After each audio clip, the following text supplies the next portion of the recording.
conceptos abstractos que no se saldan en términos de verdad o falsedad, sino que se saldan en términos de cómo agrupan esos hechos y qué consecuencias genera ese agrupamiento de hechos. Entonces, ¿qué se saldan los juicios en términos de verdad o falsedad?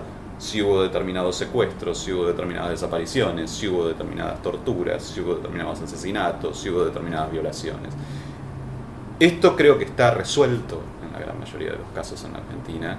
Prácticamente nadie cuestiona la existencia de esos hechos, ¿sí? Con lo cual, en términos de verdad o falsedad, lo que es innegable es la existencia de una serie de hechos históricos, concretos, precisos, que tienen que ver con el sufrimiento de determinada población, que tienen que ver con una tecnología de poder.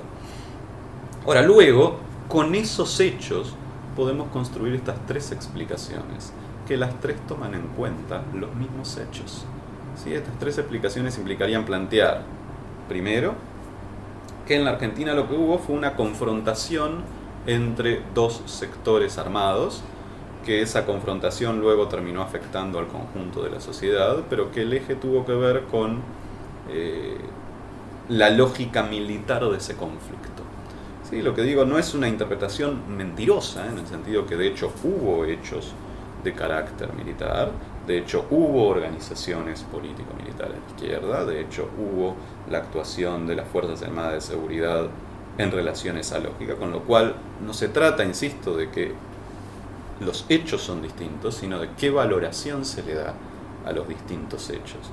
Y ahora vamos a tratar de plantear algunas de sus consecuencias. La segunda mirada, la de crímenes de lesa humanidad, plantea otra lógica para entender los hechos, y en lugar de pensar en dos fuerzas en pugna, piensa en el Estado afectando los derechos de los ciudadanos. ¿Qué es lo que ocurrió? Que el Estado, a través de sus Fuerzas Armadas y de Seguridad, violó los derechos de ciudadanos particulares, ¿sí? El derecho a la vida, el derecho a la integridad, y todo un conjunto de derechos, ¿sí? Incluso a la circulación o derechos de otro carácter, tanto civiles y políticos, fundamentalmente civiles y políticos, pero también económicos, sociales y culturales. Y el eje está puesto en observar esta violación sistemática de derechos por parte del aparato estatal y en tratar de explicar su lógica y condenar a sus responsables. Y por último tenemos la mirada como genocidio, que trata de pensar, tal como lo planteábamos en términos de tecnología de poder, que lo que hubo aquí fue un proyecto estatal de reconfiguración de la nación. Sí, esto que los propios perpetradores llamaron un proceso de reorganización nacional, que buscaba alterar el orden social, el orden económico, el orden político de la Argentina, que buscaba transformar las relaciones sociales, y que por lo tanto esa serie de violaciones de derechos humanos, esas lógicas tanto militares como fundamentalmente no militares, esa difusión del terror, tuvo como objetivo transformar las relaciones sociales.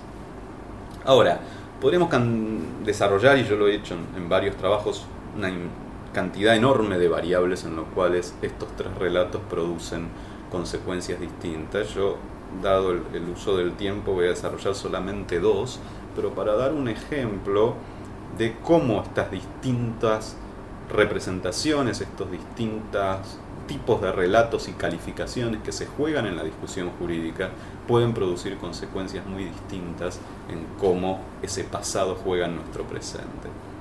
Y esos dos planos que quería construir eran cómo cada una de las representaciones construye a los que sufrieron ese proceso histórico y cómo cada una de las dos explicaciones plantea la causalidad del proceso, la intención, qué es lo que se buscó lograr en ese proceso. Porque creo que estos dos ejes muestran claramente algunas consecuencias muy distintas. En el primer eje, podríamos decir entre otras cosas otros ejes que no voy a desarrollar hoy, pero uno podría pensar cómo construyen a los responsables, a los perpetradores, uno podría pensar qué efectos tienen en la segunda generación, uno podría pensar distintos elementos. Yo quiero centrarme en estos dos porque me parece que son muy ilustrativos. El primero, decíamos, es cómo construye a las víctimas, entre comillas, ¿sí? Si es que las llama víctimas o no, según cada representación. Entonces, ¿quién sufrió lo que ocurrió? ¿Sí? Y vamos a ver que las tres respuestas son distintas en este caso. En la lógica de la guerra, primero, no se observa con claridad que haya esta asimetría, sino que la lógica de la guerra plantea una simetría entre los actores. y en todo caso distingue a quienes sufrieron el proceso entre quienes pertenecían a organizaciones políticas o político-militares y quienes no pertenecían, lo cual es una operatoria muy cuestionable en términos conceptuales, porque termina poniendo el foco del análisis en la culpabilización de quienes sufrieron el terror, en lugar de ponerla en los objetivos de quienes ejercieron el terror. Entonces, esta mirada, diría, estuvo muy presente, por ejemplo, en el juicio a las juntas, más allá de que el juicio a las juntas no terminó reconociendo una calificación como guerra, queda confusa la calificación del juicio a las juntas, pero está esta mirada en la base de plantear las verdaderas víctimas de lo que ocurrió en la Argentina fueron los que no tenían vinculación con organizaciones político-militares, y entonces cuando se elige desde la Fiscalía los casos a tomar en cuenta, se eligen los casos con menor militancia reconocida, se le pide a los testigos que no hagan referencia a su militancia, y la defensa, por supuesto, lo que hace es salir a interrogar a esos testigos para dar cuenta de su militancia. Lo que estaba detrás de toda esa lógica era que solo se podía ser víctima si no se había tenido vinculación con el universo político al que se quería destruir. Y entonces, de ese modo, aunque se juzgan a los responsables, de alguna manera se los legitima, porque se dice, bueno, si había vinculación con una lógica y un movimiento político, podría entenderse la persecución. Pero lo grave es aquellos casos que no tenían vinculación.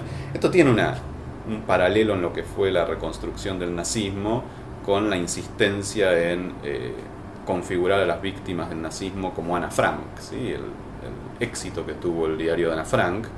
Y uno podría decir, lo dice un sobreviviente del nazismo, Bruno Bettelheim, de un modo muy provocativo. Él dice, si todos los judíos hubiesen sido Ana Frank, el nazismo no hubiese atacado a los judíos. Esto es, elegir a Ana Frank es no entender qué representaban los judíos en la década del 30 en Europa Central, y que la mayoría de ellos no era Ana Frank.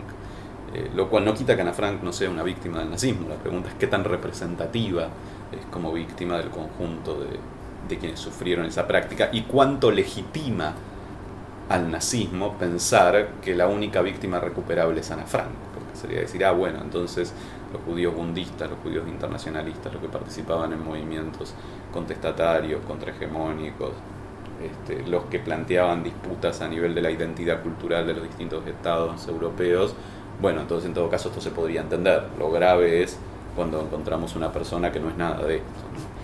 Entonces digo, el discurso de la guerra tiene esta lógica, y un segundo problema con las víctimas es cierta cosificación militar de lo ocurrido.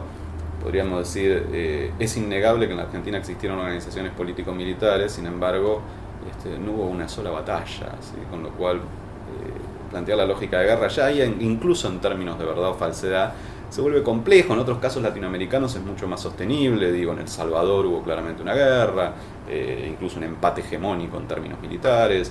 En Guatemala uno podría pensar que tuvo bastante fuerza el movimiento político-militar. En la Argentina, como en todo el Cono Sur, que existiera organizaciones que pretendían librar una guerra contra el aparato estatal no quiere decir que esa guerra efectivamente se haya podido desarrollar. Pero a nivel de consecuencias, tiene esta lógica de priorizar lo militar por sobre lo político, cuando en verdad la persecución se entiende mucho más cuando tomamos el conjunto de víctimas del proceso de reorganización nacional desde su estructuración en organizaciones barriales, sindicales, de distinto carácter político, de todo un arco enorme de confluencias ideológicas y tareas concretas a nivel de distintos ámbitos de trabajo, que si uno se centra en su estructura militar, que digo, respondía a un número de casos particularmente pequeño. Pero decíamos, bueno, este es un modo de configuración de quienes sufrieron el proceso. El segundo, decíamos, es esta idea de crímenes de lesa humanidad, ¿sí? Centrada en el Estado frente a los ciudadanos, que podríamos decir que es casi totalmente contraria a la primera. Y justamente su ventaja podría ser que abandona el elemento de cosificación militar, pero quizás hasta exageradamente, ¿sí? En esta lógica de violación de derechos, podríamos decir que es la perspectiva más liberal de comprensión del terror, ¿sí? Porque lo que hace es centrar la mirada en los derechos individuales, ¿sí? Y pensar a las víctimas de modo individual en tantos sujetos, en tantos ciudadanos, en tanto violación de sus derechos como ciudadanos, y pierde dimensión de su articulación como grupo. Digo, aunque sea el discurso de la guerra con todos sus problemas, piensa en términos de fuerzas sociales, pero las cosifica militarmente, no puede ver su riqueza y complejidad, produce una simetría entre los perpetradores y las víctimas, pero aunque sea piensa en términos de fuerzas sociales. Esta perspectiva de crímenes de lesa humanidad tiende a priorizar mucho más el elemento, por eso digo, liberal del derecho ciudadano, pierde de vista la noción de fuerza social y la característica grupal. Y por eso nuestra insistencia, digo, con gran parte del movimiento de derechos humanos, desde mis equipos de trabajo a nivel académico, en la relevancia de la discusión sobre la calificación como genocidio, que no tiene que ver con una palabra, no tiene que ver con el término, más allá de que la palabra ha sido fuerte, ¿sí? Se sigue luchando, sino que tiene que ver con cómo se explica el pasado. Y en este sentido, esta idea tan potente de lo que en los juicios se ha calificado como la destrucción parcial del Grupo Nacional Argentino. Esto es, que el modo en que se comprende esa noción de genocidio en los juicios en la Argentina es que lo que ha ocurrido fue un proyecto político que buscó transformar las relaciones sociales del conjunto de la población, del Grupo Nacional Argentino, y por eso el título que le ponen es tremendamente preciso y tremendamente interesante a nivel jurídico, que lo hayan bautizado de ese modo, que es proceso de reorganización nacional. ¿Sí? Entonces, se está refundando la nación, lo dice Díaz Besone en su proyecto nacional, que sanciona cuando asume el Ministerio de Planificación durante la dictadura, y está muy, muy claro en la mayoría de los documentos militares este objetivo de transformar al conjunto de la nación, que por lo tanto el objetivo, el blanco en términos militares, como ellos lo describían, de todo el conjunto de acciones, no es un grupo determinado, no es un conjunto de individuos, sino el conjunto de la población. Y lo que se busca es transformar las estructuras de funcionamiento social de la sociedad argentina. Sí, creo que esto es muy relevante para entender nuestro presente, ¿sí? Porque es esta mirada la que nos permite entender que muchas de nuestras incapacidades, de nuestros problemas, de nuestras debilidades, de nuestros terrores aún presentes, son consecuencia de esa transformación, que ese terror no es gratuito, ¿sí? Que por lo tanto deja marcas por mucho tiempo, por varias generaciones, y que ese es el objetivo del genocidio en tanto tecnología de poder. Entonces creo que esta es la relevancia de la potencia, el interés de pensar en estos tres tipos de relatos diferenciados.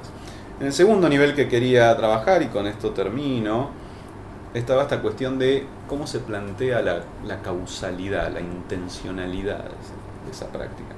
Y ahí básicamente las dos grandes discusiones son los relatos, podríamos decir, de genocidio y de guerra, siendo que el de crímenes de lesa humanidad es mucho más ecléctico y podríamos decir que ha utilizado tanto una como otra explicación, ¿sí? Como que se podría macar tanto en una como en la otra, y como concepto no necesariamente terminaría haciendo ruido. Sí, por eso me voy a centrar más en esas dos, porque son las dos visiones bien opuestas, ¿sí?